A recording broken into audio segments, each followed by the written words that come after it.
अब भाई साहब मुझे बताइएगा, FIA जाती है, बेल एक्सटेंशन के लिए जाते हैं तरीन साहब। अब this is what was reported अदालत के अंदर, वो जो जज हैं वो पूछ रहे हैं कि जी आप जहांगीर खान तरीन को गिरफ्तार करना चाहते हैं IO से। IO ने कोई जवाब नहीं दिया आगे से। मैंने कहा भाई दोबारा पूछा आप करना चाहते हैं गिरफ्तार इन्हें, तो कोई जवाब नहीं दिया आगे से।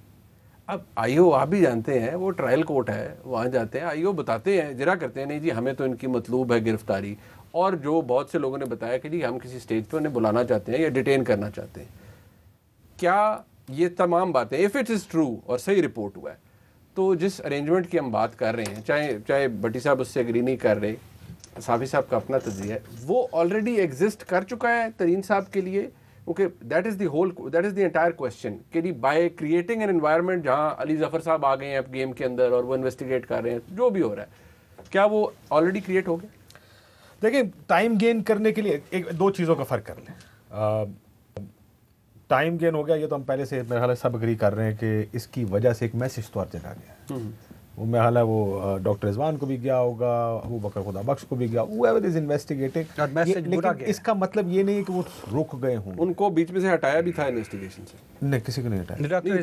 डॉक्टर रिजवान को हटा के अबू बकर खुदा बख्श। मुझे ये बात जिससे भी पूछी है from the highest government forum to everybody else, उन्होंने कहा जी कोई कमेटी चेंज नहीं हुई। जिस दिन ये आके मेरी प्रोग्राम में, उस दिन भी राजा रियाज साहब ने कहा कि जी हम गए, PM से मुलाकात हुई, उन्होंने इसको हटा दिया, उन्होंने शहजाद अकबर को हटा दिया। उसी वक्त शाम आधे घंटे बाद किसी का मैसेज आया सर ये सब गलत, ऐसा कुछ नहीं हुआ, कोई कमिटमेंट नहीं किया और ना कुछ किया गया, नोटिफिकेशन कोई इशू नहीं हुआ, वो हुआ भी नहीं। उनको कमेटी से हटा, कमेटी में ही हैं मगर कमेटी की सरबराही से हटाया गया। लेकिन अबू बकर खुदा बख्श भी एक बड़ा क्रेडिबल है, बहुत क्रेडिबल। सर देखिए, मसले पाकिस्तान को या तो हम ना जानते हो, यहाँ पर केस बनते भी चौधरी निसार याद है, उन्होंने आके आन अली के बारे में क्या कहा था। मैं आपको मिसाल दर मिसाल दे सकता हूँ कि केसेस गवर्नमेंट्स के कहने में बनते हैं, रुकते हैं, स्लो किए जाते हैं। ये पाकिस्तान में कोई नई बात, तेज भी हो जाते हैं, वो तेज भी हो जाते हैं। इसमें कोई पाकिस्तान के लिए कोई नई बात नहीं। क्या वक्ती सियासी मफाद के लिए ये केसेस स्लो किए जा सकते हैं? बिल्कुल किए जा सकते हैं। ये हुकूमत कर रही है, बजट सर पे खड़ा है, कर सकती है, बिल्कुल कर भी रही हो। Do you see this happening sir? आपको अपने देखिए, मुझे इसमें दो चीज़ें, एक तो जो अगर आप देखें जो इमरान खान साहब ने किया, आप उसको दो तरीके से देख सकते हैं। एक तो ये भी कर सकते हैं कि वक्ती तौर पर शायद 33 बंदे इकट्ठे हो गए, 40 हो जाएंगे, 50 हो जाएंगे, इसको हवा ना बनने दें, थोड़ा सा स्लो डाउन करें, बजट आ रहा है, पहले अपने आप को स्ट्रेंथन कर लें, कुछ इस तरह भी देखा जा सकता है। दूसरा ऐसा भी देखा जा सकता है कि पार्टी के अंदर का मामला है, ये लोग खड़े हो गए हैं, मुमकिन है एक तारीख भी है कॉन्फ्रंटेशंस की, PSPM की, जो PM personal secretary prime minister हैं, ये जो आप बार बार आमिर कियानी साहब का जिक्र करते हैं, आप आई एम श्योर आप जानते होंगे कि उनका क्लेम क्या है। मैं ही नहीं जानता कि ठीक कौन कहता, लेकिन अगर उनको वहां से हटा के पार्टी का सेक्रेटरी जनरल लगा दिया गया है, तो उसका मतलब यह है कि शायद कहीं ना कहीं प्राइम मिनिस्टर हो सकता है ये समझते हो उनकी बात से कि उनके खिलाफ एक रिपोर्ट बनवाई गई, IB से बनवाई गई, सारों को फ्लोट की, प्राइम मिनिस्टर कन्विंस थे। मेरी एक दफा मुलाकात, मैं देखो आमिर कियानी ने क्या कर दिया, तो कन्विंस थे, और बाद में शायद उनको पता चलो। तो ये भी मुमकिन है कि इस चीज को इस्टेब्लिश करने के लिए कि क्या वाकई जहांगीर तरीन ठीक कह रहा है, वाकई इसको विक्टिमाइज किया जा रहा है शहजाद अकबर और दूसरों की तरफ से, मुमकिन है कि एक फेयर एफर्ट हो प्राइम मिनिस्टर का। It could be any one of these two, लेकिन दोनों सूरतों में प्राइम मिनिस्टर का फायदा ही फायदा है। अगर तो जहांगीर तरीन साहब के बारे में उनको ये पता लग जाए तो ये ग्रुप टूट के कहीं नहीं जाएगा। अगर ये पता लग जाए कि उन्होंने कुछ नहीं किया, लेकिन अगर बाद में पता लगता भी है कि कुछ किया है, टाइमिंग फिर वो अपनी मर्जी की चूज करेंगे कि इसको हमने किस जगह प्रोसीड करना है, गिरफ्तारियां कहाँ होंगी, आगे कहाँ चलना है। सो दोनों सूरतों में फायदा गवर्नमेंट का।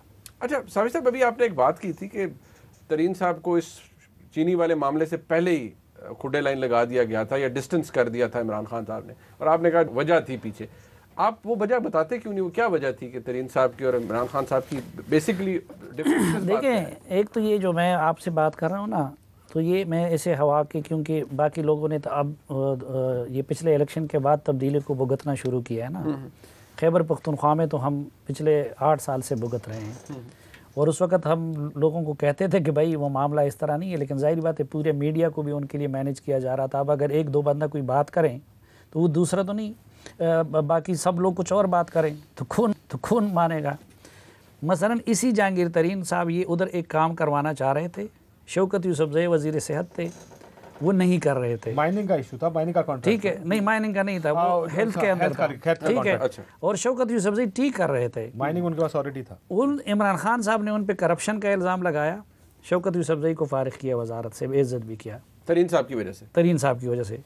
कुछ अरसे बाद जब ज़रूरत पड़ी, शौकत यूसुफजई को दोबारा पार्टी ओहदेदार भी बना दिया गया और वज़ीर भी बना दिया गया, ठीक है। अभी आपने देखा शाहराम और उनके आतिफ, पहले खान साहब ने उनको कड़ा किया था, उनके मुकाबले में उनको फारिग किया, सेनेट में ज़रूरत पड़ी उनकी दोबारा, उन दोनों को मना भी लिया गया, वजारत भी दे दी गई। पार्टी के इलेक्शन के अंदर 2013 में जब एक असद कैसर का ग्रुप था, एक परवेज़ खटक का था, ये एक बाकी था, 2 वज़रा जिनमें एक शिबली फराज भी है, उनके पास वो वीडियो पड़ी हुई है। उसमें आज़म स्वाति साहब पे उन्होंने इल्ज़ाम लगाया कि जी वो वीडियो बनाई थी कि वो पार्टी इलेक्शन में वोट ख़रीद रहे थे। खान साहब को वो भी दिखाई, दर्रों के दिनों में इधर इजलास था, उनको जब ओहदा दे रहे थे तो उस पर इन लोगों ने एतराज़ किया। अच्छा। जो शिबली फराज वगैरह का ग्रुप था, मुराद सईद वगैरह ने, खान साहब ने उनको बाहर निकाला और उन्होंने कहा कि देखिए बल्दियाती इलेक्शन आ रहे हैं, ठीक है, उसमें पैसों की ज़रूरत पड़ती है, तो आप लोग उस वक्त तक आज़म स्वाति को बर्दाश्त करें, उसके बाद मैं उनको हटा दूंगा। ये वो चीज़ें हैं जो मैं वक्तन लिख चुका हूँ। इस तरह अभी जुल्फ़ी बुखारी साहब थे, ECL पे नाम था इलेक्शन से पहले, आपको पता है कैसे निकलवा दिया गया, नैब का केस था, उनको वो कर दिया, वो गैर मुल्की सिटीज़न थे, आपने एक वज़ीर आज़म को अकामे पे वो कर दिया था, और ये वज़ीर आज़म ख्वाजा आसिफ वगैरह पे अकामे की बुनियाद पे बगावत के मुकदमे बनाना चाह रहे थे। आपने डुअल सिटीज़नशिप के बावजूद जो है जुल्फ़ी बुखारी को न सिर्फ रखा बल्कि उसको अपना नंबर 2 बनाए रखा। तो एक तो ये चीज़ ज़हन में रखें कि ये इमरान खान साहब के लिए मसला नहीं होता, अगर हो तो इस वक्त आधी काबीना जो है कल घर बैठ जाए। ये कल जिस बंदे को बेसिकली नहीं, कल जिस बंदे को मुआविन खसूसी बनाया गया, ठीक है, इस वक्त आप आज़ाद कश्मीर में जाएं, उधर एक नया ATM निकल आया है, अच्छा, ठीक है, जिसके कहने पे टिकट तकसीम हो रहे हैं और जिसको जो है अभी जाके प्राइम मिनिस्टर बनाने का भी इरादा है। इस्लामाबाद का अमीर आदमी, ठीक है, इस्लामाबाद का अमीर तरीन आदमी है, ठीक, बस वो सबको पता है कि वो कैसे हैं, और वो पहले से जिन जिन वज़रा को मैं जो बात कर, जहांगीर तरीन का क्या हुआ, अब देखिए अगर उसूल थे ना तो जहांगीर तरीन के बारे में सुप्रीम कोर्ट का वही वर्डिक्ट था जो नवाज शरीफ के बारे में था। उसी के बाद इसी प्राइम मिनिस्टर ने उनको PM सेक्रेटरीट में बिठा के तमाम वजारतों का निगरान मुकर्रर कर दिया। ज़ाहिरी बात है जब आप उधर निगरान मुकर्रर हो गए, आपको ताना भी मिलता रहा कि एक सुप्रीम कोर्ट से तो कुछ वज़ीरों के साथ आज़म खान वगैरह का साथ उनका टेंशन तो इस बुनियाद पे था। असद उमर और वो पहले से उनके ख़िलाफ़ थे, लेकिन ज़ाहिरी बात है उनके ख़िलाफ़ किसी का जादू नहीं चलता था। बेसिक किरदार अदा किया जुल्फ़ी बुखारी ने कि जुल्फ़ी बुखारी उनके ग्रुप से दूसरी तरफ चला गया। अच्छा। जब वो चले गए तो उन्होंने एक ऐसी शख्सियत को उनका मुखालिफ बना दिया, हम अपनी रिवायात की वजह से उस शख्सियत का नाम नहीं ले सकते, लेकिन जिसकी वजह से बुज़दार साहब वज़ीर आला हैं, अच्छा, ठीक है, वहाँ से उन्होंने जहांगीर तरीन साहब को कुटे लाइन लगा दिया। अब जहांगीर तरीन कभी आज़म खान का नाम लेते थे, कभी उसका था। चीनी वगैरह बात की बात है यार, चीनी के लिए इमरान खान साहब क्या मेरी तरह कोई आम आदमी है? जब उसको एक्सपोर्ट की इजाज़त दे रहे थे तो क्या खान साहब प्राइम मिनिस्टर नहीं थे? ठीक है, अच्छा, ये सब्सिडी उसको किसने दी है? बुज़दार ने दी है ना।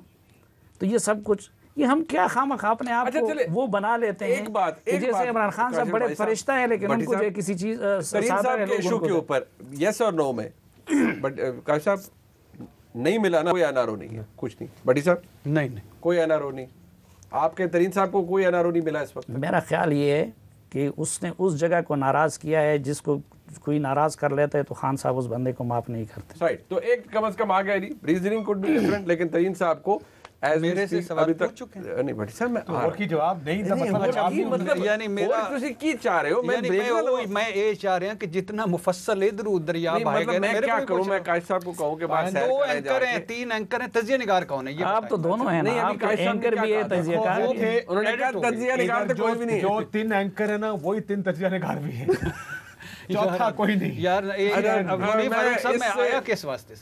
चाय पीने। एक ब्रेक के बाद वापस आ गए हो।